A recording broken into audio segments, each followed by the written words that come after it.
madaxweynaha jamhuuriyadda federaalka ee Soomaaliya mudane Maxamed Cabdullaahi Farmaajo ayaa si wada jir ah ula kulmay mas'uuliyiinta kala socotay qaramada midoobay iyo midowga Afrika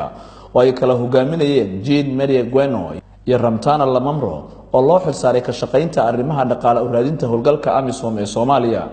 mas'uuliyiintan ka socotay qaramada midoobay iyo midowga Afrika ayaa uga mahad celiyay madaxweyne Farmaajo dadaalada dib u heshiisiinta ee dalka uu ka wado iyagoo soo dhaweeyay tallaabadii uu qaaday xalinta khilaafka baarlamaanka Soomaaliya waxaana ay muujiyeen sida beesha caalamku ay uga go'an tahay garab istaagga Soomaaliya.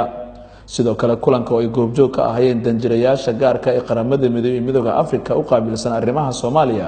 Michael Keaton iyo Francisco Madera ayuu madaxweyne Farmaajo waxa uu kaga hadlay ahmiyadda dhismaha ciidanku u leeyahay dawladda uu hogaaminayo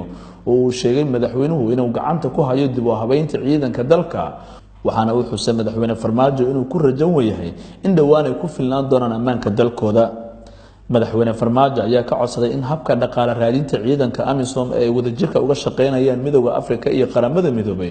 lagu daro in si la mid ah ciidanka Soomaaliya loogu helo dhaqaalo u suuragelinaya inay ku filnaadaan mas'uuliyadda amniga dalkooda.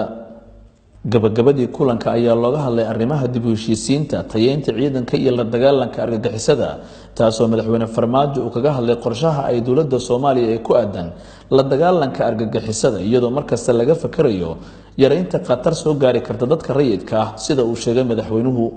Cali Baasha Cabdullaahi Cabdi Villa Soomaaliya.